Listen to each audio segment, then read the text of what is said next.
kalau bisa sih dibenahin lagi lah. Ini balihonya menurut gue sih memang udah parah, udah ganggu jalanan. Terus taman-taman di kota juga kebanyakan tuh baliho segede-gede gaban.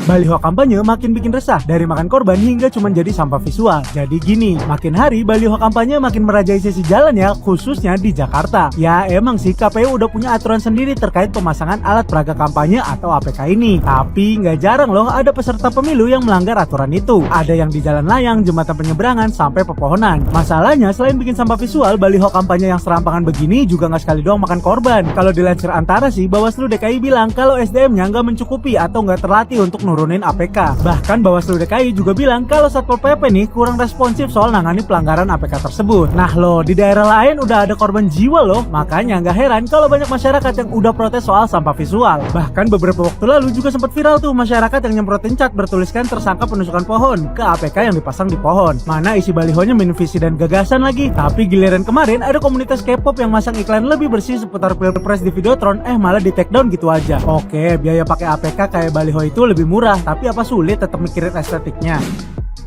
Oke, mari kita bahas permasalahan soal ini. Yang masalah siswa SMA yang meninggoy akibat tertimpa baliho caleg yang rubuh ya. Nah, kalau udah kejadian kayak gini, yang bertanggung jawab tuh siapa? Hayo, Angin gak punya KTP, gak bisa bertanggung jawab. Dan ternyata udah banyak banget baliho-baliho dari kampanye ini tuh yang mengakibatkan kecelakaan ataupun banyak masyarakat yang jadi korbannya. Karena tuh tempatnya udah semrawut gitu loh. Even kalau misalnya kayak kita nyetir aja tuh banyak yang ngaling-ngalingin jalan gitu, yang udah numpuk-numpuk gitu. Jadi kayak nggak ada tata letak yang bener. Dan juga kadang pohon nggak salah ditancep-tancepin sama poster-poster. Terus juga balihonya juga pada kagak jelas. Dipasangnya kayak gimana, cuman di bambu-bambu yang sempoyongan begitu. Udah malah caleg banyak banget gitu kan. Semuanya masang sepanjang jalan gitu. Percuma lu pasang juga kagak ada yang kenal. Gimana ya, gue kadang bingung ngeliat ini caleg yang mana nih mukanya, ini sapi gitu, percuma gitu. Jadi ya ibaratnya nih saya mau menyuarakan suara rakyat gitu ya,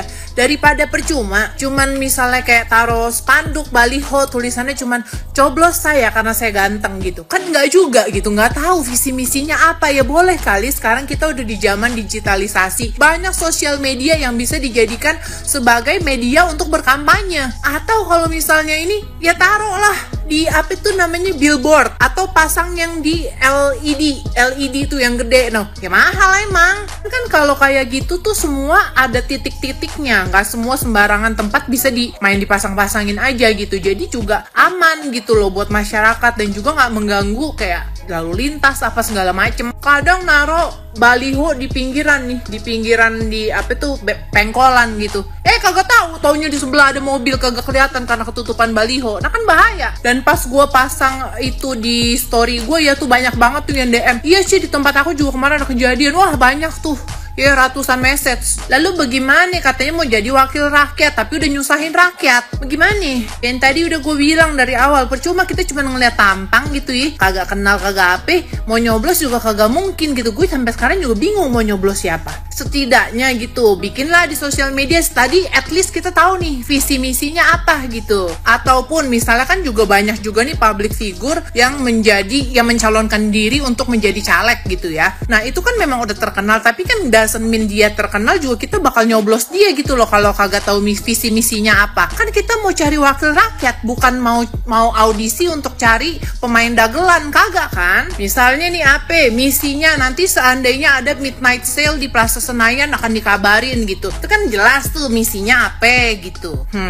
Atau misalnya yang kampanyenya generasi muda nih ya, K-popper akan mendatangkan K-pop artis terus masuknya gratis gitu, apa gitu loh. Jadi boleh kali kita menggerakkan, apalagi nanti nih tahun 2029 gitu ya, kampanye kagak usah deh pakai apa tuh baliho spanduk lagi, dah boleh nih pakai, tapi titiknya itu udah jelas gitu loh. Sama Bawaslu nih udah ada tuh, misalnya kayak titiknya cuma boleh dikit gitu, udah dapet apa jatah masing-masing gitu, ngerti kagak? Jadi kagak mengganggu masyarakat juga, kagak bakal mencelakakan masyarakat gitu. Jadi tetap pemandangan kita juga bagus gitu di jalan. Kalau ini kan kadang senep gitu ngelihatnya. Sapi banyak bener gitu, mata begitu jalan muka-mukanya sapi kagak tahu gitu. Yang tadinya gue pengen melihat pepohonan rindang gitu ya, pepohonan lagi panas-panas polusi begini, ngelihat spanduk makin panas kan gue jadinya.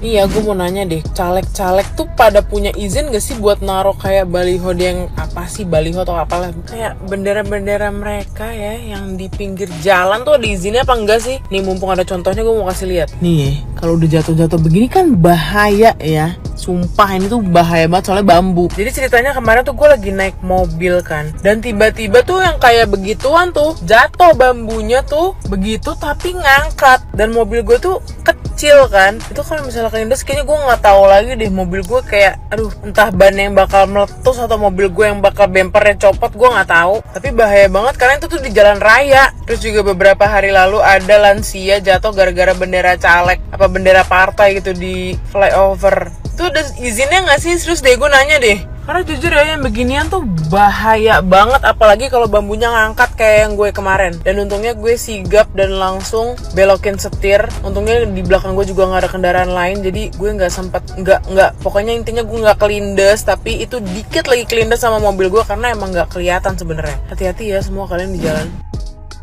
Ada yang sama kayak gue gak sih, udah mulai gerah dan udah mulai malas ngeliat baliho-baliho yang ada di daerah-daerah kita tuh udah kayak sampah, berantakan banget gitu. Ada gak yang sama gak? Karena menurut gue pemasangan balihonya tuh ada baliho, spanduk, terus bendera tuh udah over banget menurut gue, dan udah bikin kota itu jelek banget dan berantakan. Bahkan yang parahnya itu gara-gara baliho itu ada korban jiwa yang meninggal dunia. Nih beritanya.